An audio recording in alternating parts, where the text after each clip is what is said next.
Hey guys, how's it going? Michael Troy here, and today we're going to do a Gen 13 deep dive. Alright, so maybe not so much of a deep dive, maybe more like a Gen 13 shallow dive. It's the first 3 issues of the regular series. Nothing says comic book superheroes like in the 90s like Gen 13, right? I mean, I feel like this was one of the more popular books from Jim Lee's Wildstorm. I mean, I certainly think they had more appeal. If the Wildcats were the X-Men, then Gen 13 is like the New Mutants. They're sort of like the reckless, haphazard, fun teenage characters that introduced the world to J. Scott Campbell. So that's kind of fun to see this. As you can see, this is Caitlin Fairchild on the cover, number 1. All right. And J. Scott Campbell, was brought into Wildstorm.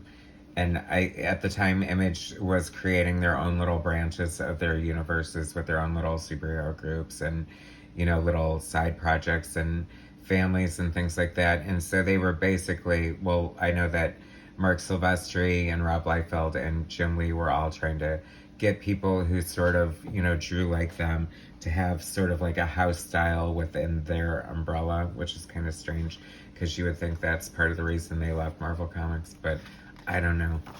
Maybe I should sit him down and talk to him about it. But anyway, this is the early work of J. Scott Campbell, and it's a lot of fun. I mean, he's obviously evolved a lot since then, but I mean, he pretty much hit the ground running. Sort of like a Jim Lee mashed up with Walt Disney, perhaps. There's this kind of cartooniness to his style that's super appealing. Alex Garner on inks, Joe Chiodo on coloring, and the story is by Jim Lee and Brandon Choi. Great double page spread there. So, of course, J. Scott Campbell would go on to do like a bazillion Spider-Man covers and a lot of like cover art for Marvel. Of course, he also did his Danger Girl, and then he had not so successful, but the art was really good, the Wildsiders. Do you guys remember that?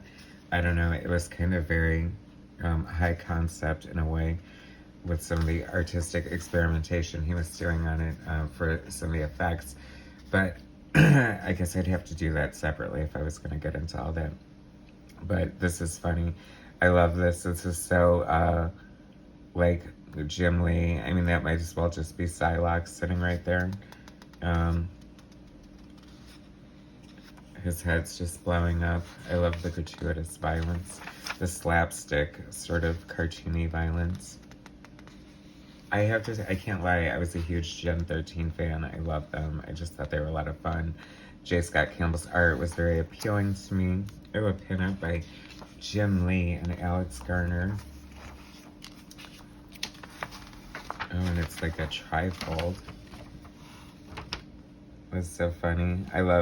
I mean, who doesn't love Jim Lee's art, right? Of course, his stuff on the X-Men is the best, but he did some fun stuff at Image. I mean, that was kind of cool when Chris Claremont wrote a few issues of Wildcats. I kind of forgot about that, which I was surprised to see because I thought he basically left X-Men being pushed out by Jim Lee, but I don't know about any of that, so I don't want to start no rumors that I don't know nothing about.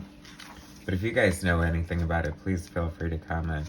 But obviously they were on good enough terms for him to come write for him. I think it was more editorial. I think it was Bob Harris more than anything else. So Marvel's had its fair share of supervillain editorial. But I guess that's par for the course in the comic book industry, right? It's funny because superheroes are notorious for having to face adversity to rise above and come out on top, and I think maybe that goes for comic creators too, because despite being held down by comic book editors, I think a lot of great crap came out. Great crap. So that was issue 1. Let's go right into issue 2. Introducing Rainmaker, because that's not Danny Moonstar. No.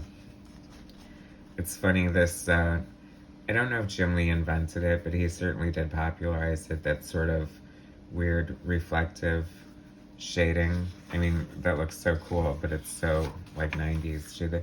I think he still does stuff like that. I don't know. I mean, I pretty much collect most of his current art, so. But that wasn't even him. Isn't that funny? I'm just like, it's his signature thing, though. So many Jim Lee clones in the 90s. It's funny because as much of a Jim Lee clone as J. Scott Campbell is here, he definitely rose above and just like leaned heavily into his style, and now people copy off of his style. I think I've seen a couple of J. Scott Campbell clones.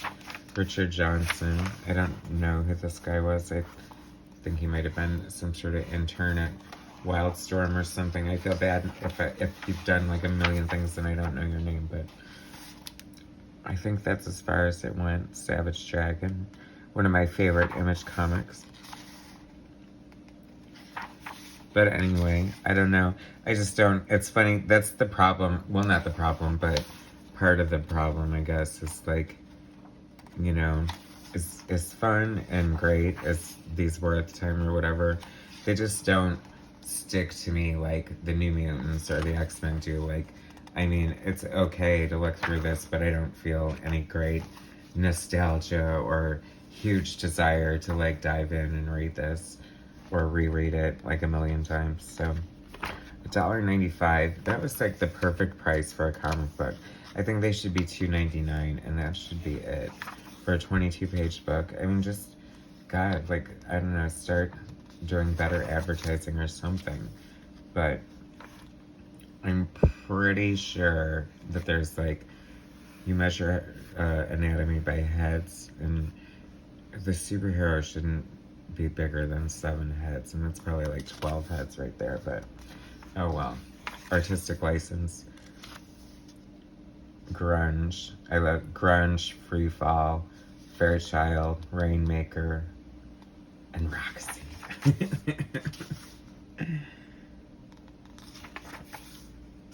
I don't know. You know, the 90s got a lot of bad rap, but I don't know. I mean, I sure as all hell were enjoying comics in the 90s. I guess I didn't know they were bad until after the fact. Speaking of, oh, Pitt, well, I just did a Dale Keown Samurai video, but now here's a perfect example. Jake Scott Campbell's like a perfectly great, fine artist. This was when he was younger anyway and just starting out, but nobody can draw up the Pit like Dale Keown, and nobody should really try.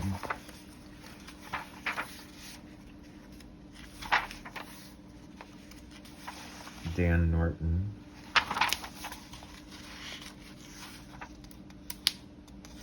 Pitt was popping up everywhere, I guess. Pitt was cool though. I highly think would welcome back like another Pitt series or another Pitt team up with the Hulk or anything. Pitt Batman, that would be cool. Pitt Aliens, Pitt Archie, or like if Pitt had its own movie or TV show on Netflix. Anyway, so that's my Gen 13 shallow dive with the early art of J. Scott Campbell. Thanks so much for watching. Please hit subscribe, hit like, share my content, and I'll bring you some more later. All right, thanks guys.